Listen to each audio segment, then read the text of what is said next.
መንግስት ባወጣው አዲስ ህግ ምክንያት የሚወረሱ ንብረቶች ይፋ ተደርገዋል። በዚህ ህግ መሰረት የንብረቱ ግለሰብ በሌለበት ጭምር የሚወረስበት አሰራር መሆኑ ታውቋል። በሌላ መረጃ ደግሞ የመብራት ቆጣሪዎች ሙሉ ለሙሉ ሊቀየሩ መሆኑን ሰምተናል። በዚህም መሰረት በአዲስ አበባ በመጪው ዓመት ቢያንስ 500,000 ነባር የኤሌክትሪክ ቆጣሪዎች ሙሉ ለሙሉ ይቀየራሉ ተብሏል። ሰላም ቤተሰቦቻችን፣ መረጃዎቹን የት ሀገርና የት ከተማ ሆናችሁ እየተከታተላችሁ እንደምትገኙ በሀሳብ መስጫው ላይ ጻፉልን። በየትኛው ርዕሰ ጉዳይ ላይ መረጃ እንድናቀርብላችሁ እንደምትፈልጉ ማሳውቁን። አሁን ዝርዝር መረጃዎቹን አንድ በአንድ ወደ እናንተ እናደርሳለን።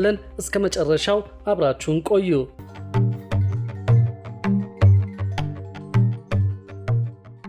መንግስት ባወጣው አዲስ ህግ ምክንያት የሚወረሱ ንብረቶች ይፋ ተደርገዋል። ምንጩ ያልታወቀ ንብረትን በተመለከተ ተጠርጣሪው በሞት ቢለይ ወይም ደግሞ ከሀገር ቢሸሽ ንብረቱ እንዲታገድና ጉዳዩ ተጣርቶ ግለሰቡ በሌለበት እንዲወረስ እንደሚደረግ ተገልጿል። አዲስ በወጣው የንብረት ማስመለስ አዋጅ መሰረት በጥፋተኝነት ላይ ያልተመሰረተ የንብረት ማስመለስን እንደሚያካትት የተገለጸ ሲሆን ይህም ተጠርጣሪው በሞት ቢለይ ወይም ከሀገር ቢሸሽ ንብረቱ እንዲሁ የሚቀር ሳይሆን ጉዳዩ እንዲታገድና ተጣርቶ ግለሰቡ በሌለበትም ይወረሳል ያለው ፍትህ ሚኒስቴር ነው። የጸደቀው የንብረት ማስመለስ አዋጅ ተፈጻሚ ሲሆንም ምክንያታዊ ያልሆኑ ክሶች እንዳይመጡ ተጠርጣሪው ግለሰብ ስለ ጉዳዩ ቀርቦ እንዲያስረዳ እድል የሚሰጥና በፍርድ ቤት ትዕዛዝ ብቻ ተፈጻሚ የሚሆን ነው። እንደ ሚኒስቴሩ ከሆነ አዋጁ በህገ ወጥ መንገድ በወንጀል የተገኘ ንብረትን በአግባቡ በማስመለስ የሀገርንና የህዝብን ሀብት ከወንጀል ለመጠበቅ ሲባል እንዲጸድቅ መደረጉን የተሰማው የማይመለስ ጉዳት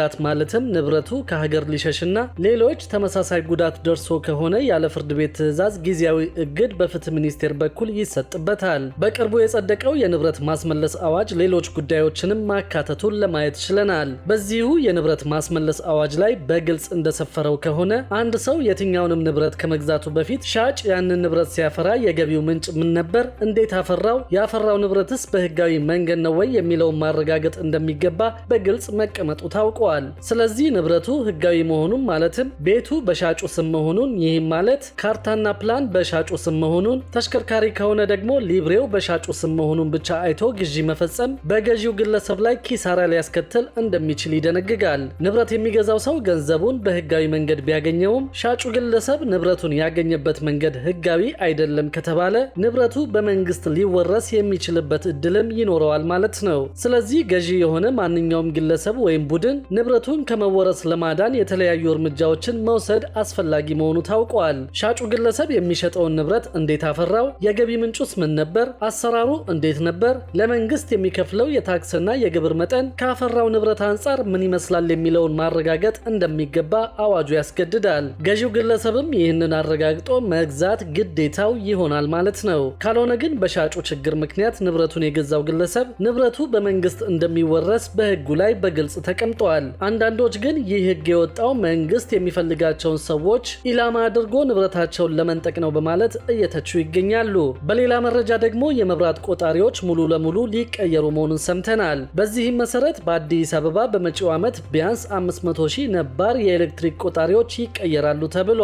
ነባሮቹ ቆጣሪዎች በሂደትም ሙሉ ለሙሉ በዘመናዊ ቆጣሪዎች እንደሚተኩም ተነግሯል። እስካሁን በሙከራ ደረጃ የቆየው አዲሱ ቆጣሪ ደንበኞች ካሉበት ሆነው የኤሌክትሪክ ፍጆታቸውን የሚያውቁበት እንደሆነ የኢትዮጵያ ኤሌክትሪክ አገልግሎት መረጃ ያመለክታል። ዘመናዊ የሆኑት ቆጣሪዎች ደንበኞች ወደ ተቋማት መሄድ ሳያስፈልጋቸው በስልካቸው ብቻ ካርድ እየሞሉ የሚጠቀሙበትን ስርዓትም የያዙ እንደሆኑ በአገልግሎቱ የኤሌክትሪክ ኔትወርክ ቁጥጥር ኃላፊ አቶ ዘሪሁን አበበ ተናግረዋል። በአዲስ አበባ ካሉ የኤሌክትሪክ አገልግሎት ደንበኞች 400,000 ያህሉ የቅድመ ክፍያ ካርድን በመጠቀም አገልግሎት የሚያገኙ ናቸው ተብሏል። በዚህ የቅድመ ክፍያ ካርድ አገልግሎት ላይ በየጊዜው የተለያዩ ቅሬታዎች እንደሚነሱ አቶ ዘሪሁን ተናግረዋል። ዘመናዊዎቹ ቆጣሪዎች እነዚህን ቅሬታዎች ያስቀራሉ ተብሎ እንደሚጠበቅም ኃላፊው ጨምረው ተናግረዋል። በሌላ መረጃ ደግሞ ልማት ባንክ ከ24 ቢሊዮን ብር በላይ የብድር ክምችት ማሰባሰቡን አስታውቋል። የኢትዮጵያ ልማት ባንክ በ2017 በጀት ዓመት የሥራ አፈጻጸም ግምገማ ወቅት ከ24 ቢሊዮን ብር በላይ የብድር ክምችት ማሰባሰቡን ይፋ አድርጓል። ይህ ባንኩ ለተለያዩ ፕሮጀክቶች አበድሮ የነበረውን ገንዘብ ከባለዕዳዎች መልሶ የሰበሰበው መጠን አፈጻጸም ከታለመለት ግብ በ5 በመቶ ብልጫ ያለው ሲሆን ከባለፈው ዓመት ተመሳሳይ ወቅት ጋር ሲነጻጸር ደግሞ የ51.6 በመቶ እድገት ማሳየቱ ተገልጿል። የባንኩ ዋና ትኩረት ለኢንዱስትሪ፣ ለግብርናና ለሌሎች ቁልፍ የኢኮኖሚ ዘርፎች የፋይናንስ ድጋፍ ማድረግ እንደሆነ ይታወቃል። የኢትዮጵያ ልማት ባንክ በዚህ በተያዘው በጀት ዓመት 18 ቢሊዮን ብር ገቢ በማሰባሰብ ከባለፈው ዓመት ጋር ሲነጻጸር የ30.7 በመቶ ጭማሪ ማሳየቱን ጠቅሷል። በሌላ መረጃ ደግሞ በውጭ ሀገራት ለስራ የሚጓዙ ዜጎችን የሚያግዝ ለመንገዴ የተሰኘ መተግበሪያ ይፋ ተደርጓል። የስራና ክህሎት ሚኒስቴር ከዓለም የስራ ድርጅት ጋር በመተባበር በውጭ ሀገራት ለስራ የሚጓዙ ዜጎችን የሚያግዝ ለመንገዴ የተሰኘ የቴሌብር መተግበሪያ ማልማቱን አስታውቋል። ይህ መተግበሪያ ዜጎች ስለ ውጭ ሀገር የስራ ስምሪት መረጃ የሚያገኙበትና መዳረሻ ሀገራት በሚኖራቸው ቆይታ ችግር ቢያጋጥማቸው ሪፖርት የሚያደርጉበት መሆኑ ተገልጿል። መተግበሪያው የሚኖረው አስተዋጽኦ ከፍተኛ መሆኑ የተገለጸ ሲሆን ኢትዮጵያ እየተከተለች ያለችውን የዲጂታል ስርዓት አንዱ አካል ነው ተብሏል። የዓለም የስራ ድርጅት የኢትዮጵያ ዳይሬክተር የሆኑት ኩምቡላ ዳባ ባደረጉት ንግግር መተግበሪያው መልከ ብዙ የሆነ አስተዋጽኦ እንደሚኖረው ገልጸዋል። አክለውም የዓለም የስራ ድርጅት ለስራና ክህሎት ሚኒስቴር እገዛ እንደሚያደርግ ተናግረዋል። የስራና ክህሎት ሚኒስቴር አማካሪ የሆኑት ወይዘሮ ነቢያ መሐመድ በበኩላቸው ሚኒስቴር መስሪያ ቤቱ የውጭ ሀገር የስራ ስምሪቱን ለማሻሻል እየሰራ እንደሚገኝ ገልጸዋል።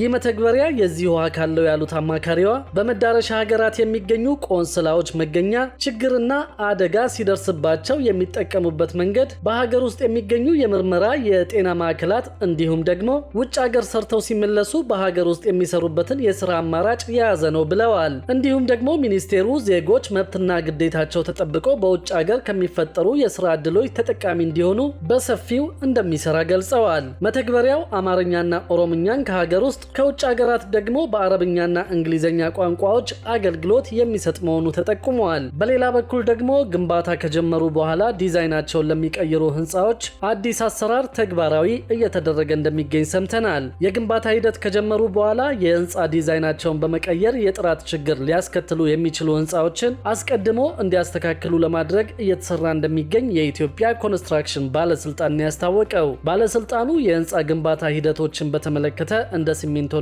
አሸዋ የመሳሰሉ በሀገር ውስጥ የሚመረቱም ሆነ ከውጭ የሚገቡ የኮንስትራክሽን ግብዓቶችን ቁጥጥር እንደሚያደርግ በባለስልጣኑ የፕሮጀክትና ግንባታ ቁጥጥር መሪ ስራ አስፈጻሚ ኢንጂነር በረከት ተዘራ ተናግረዋል። በዚህም መሰረት ከውጭ የሚገቡ ግብዓቶች ዓለም አቀፉንና የሀገሪቱን ስታንዳርድ ማሟላታቸው ተረጋግጦ እንዲገቡ ከፍተኛ ጥረት ይደረጋል ብለዋል። በተመሳሳይ በሀገር ውስጥ ያሉትንም አምራች ኢንዱስትሪዎች ላይ በመሄድ እየሰሩበት ስላለው አግባብ በየጊዜው ክትትል እንደሚደረግ አንስተዋል። በዚህ ሂደትም አንዳንድ የህንፃ ባለቤቶች ፈቃድ ከተሰጣቸው ውጭ የሚገነቡና እንዲሰሩበት ያስመዘገቡትን የህንፃ ዲዛይን ለመቀየር የሚሞክሩ መኖራቸውን ገልጸዋል። በመሆኑም የህንፃ ዲዛይን ሲሰራ በግለሰቡ ፍላጎት ብቻ ሳይሆን ለተቋሙ ሊያገለግል በሚችልበት አግባብ ተጠንቶ እንደሚካሄድ ነው የገለጹት።